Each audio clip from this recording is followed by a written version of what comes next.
Hello and welcome back to my YouTube channel. Today I will tell you about the relationships of the Roman coins and how much the coins were worth, and what wages were paid to the soldiers to give you an idea of the purchasing power. The background to this video is the amount of questions I get about this very thing. Many wonder what wages were paid and what purchasing power the coins had. And to answer these questions, there is no better way than to consult the contemporary sources. I will now read a few chapters from the Annals written by the Roman historian and politician Publius Cornelius Tacitus.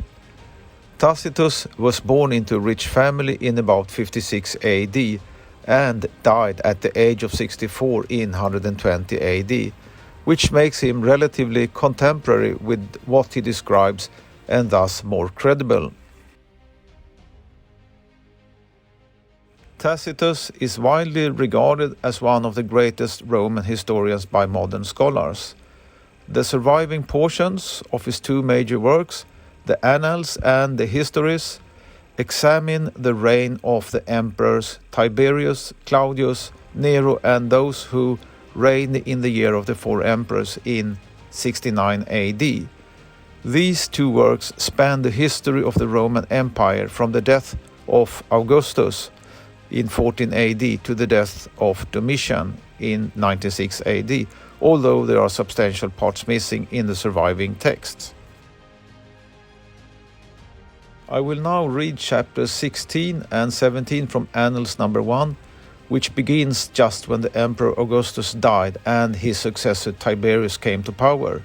Here, Tacitus clearly illustrates the working conditions and the discontent of some of the Roman legions, but also discussions about wages. Chapter 16. Such was the state of the city when the mutiny broke out among the legions in Pannonia. There was no direct reason for this, apart from the fact that the change of emperor provided the opportunity for an undisturbed dissolution of discipline and hope for spoils in an upcoming civil war. 3 legions were in summer camp together under the command of Junius Blasius.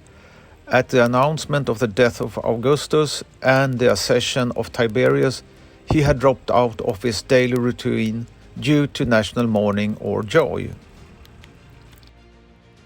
This was the beginning of the soldiers becoming self-righteous and discordant, and they began to lend their ears to the speeches of the worst. Eventually they became overconfident and wanted rest, and began to despise discipline and work. In the camp there was a certain Persenius, once a leader of the crowd in the theatre, but now just a common private soldier. He had a cheeky tongue, and through his theatrical contacts he had learned how to stir up the crowd. He attracted some inexperienced ones who did not know what the position of the soldiers would be after the death of Augustus, and at night or later in the evening, when the better had retired to the tents, he assembled all the worst to conversation. Chapter 17. When at last others too were ready to assist in the mutiny, he asked, as a public speaker, why they slavishly obeyed a few centurions and even fewer tribunes. When would they ever dare to demand reformation, if they did not now set themselves upon a new and hitherto untried region by prayers or arms? There had indeed been cowardice enough when old men, many with their bodies ruined by wounds, endured 30 or 40 years of war service. Even after discharge, he said, the service was not over, but they were kept under the flags and had to find themselves in the same hardships under a different name. And if you survived this misery, then you were dragged on top of everything to distant lands where you got marshy swamps and rugged mountains under the name of arable land. Yes, the job was indeed very hard and the salary small. Body and soul was valued at 10 asses a day, and for that salary you need to pay for clothes, weapons and tents, and also soften the harshness of the centurions, and pay for your leave of absence. But blows and wounds, hard winters, arduous summers, the horrors of war, and the peace, which yielded no bonus whatsoever, it was indeed eternal. And there was no other remedy to this but fixed conditions of service. They were to have a full denarius a day, and after 16 years the service was to an end, and they would no longer be called under the banners, and on discharge they were to receive their pay in full ready money. Or did the praetorians, who had 2 denarii a day, who were allowed to return home after 16 years, be exposed to greater dangers? He did not want to speak derogatory of the watch service in Rome, but we, he cried, can still in the midst of these wild people see the enemy from our quarters. When you read this relatively contemporary story that presents life in short, unadorned sentences, you are easily transported back in time. We see that the conditions of the ordinary legionaries were significantly worse than those of the imperial bodyguard, the praetorian soldiers that had a guard duty in Rome. The Roman coins consists of the following denominations. First, the gold Aureus, which is the highest denomination, was worth 25 silver denarii. Both the gold and silver coins appear in their half denominations, namely quinaries.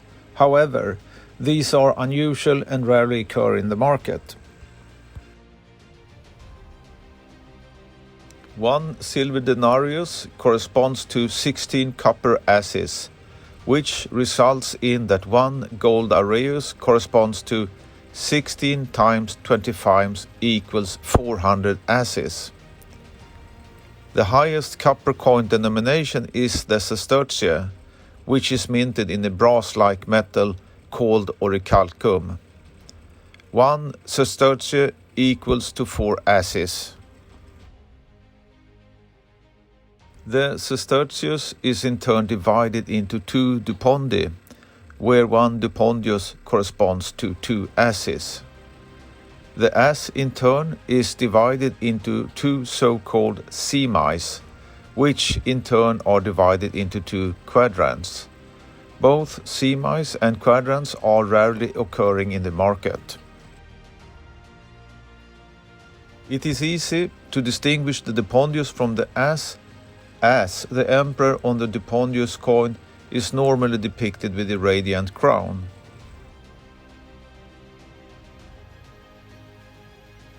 When we sum this up, we can establish that the praetorian guard had a salary of 2 denarii a day, which converted into asses becomes 2 times 16 equals 32 asses a day, and where the normal legionaries only had 10 asses salary a day, and in addition significantly worse conditions in general.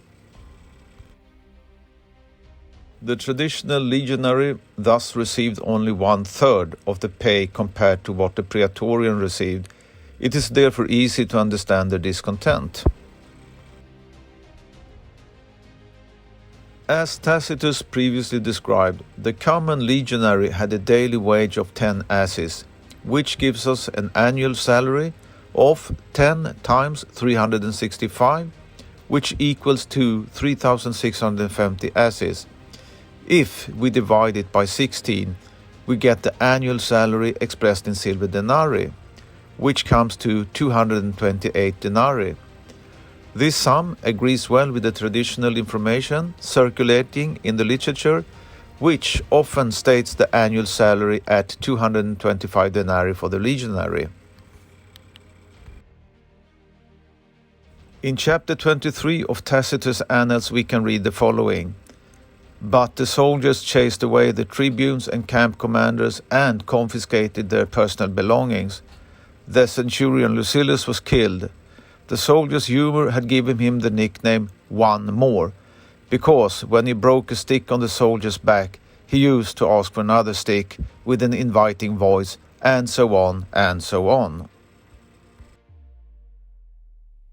Exactly how long the working days were and how long the working weeks were remains a matter of conjecture, and when the soldiers were in the field, the conditions were extreme in every respect. Basically, the soldier had sold his soul and body to the Roman legion. A rough guess is that a daily wage of 10 asses gives 1 ass as an hourly wage. But how much did food, wine and entertainment cost? There is little documentation. However, there is some interesting graffiti preserved from the city of Pompeii and Herculaneum, which was buried under the ash from the volcanic eruption in 79 AD. Outside the bar in Pompeii, you will find the following carving on the wall. You can get a drink here for just 1 coin. You can drink better wine for 2 coins, and you can drink Falernian for 4 coins. And you can get a full night with a prostitute for 16 coins. And it is generally accepted that coins refers to asses, so a glass of wine costs 1 ass, or the equivalent of an hourly wage. Other information circulating claims that a loaf of bread would cost about 2 asses. The price information tells us that the legionary salary was not enough and therefore contributed to the discontent. There is of course much more to tell about the legionary's life and his harsh living conditions, but I will return to this in a future video where I will describe this in more detail. I hope you find this video interesting, and to help others with a historical and/or numismatic interest watch this video, please like, share, comment and also subscribe. In this way you help YouTube's and Google's algorithms to rank up this video. Thank you for watching.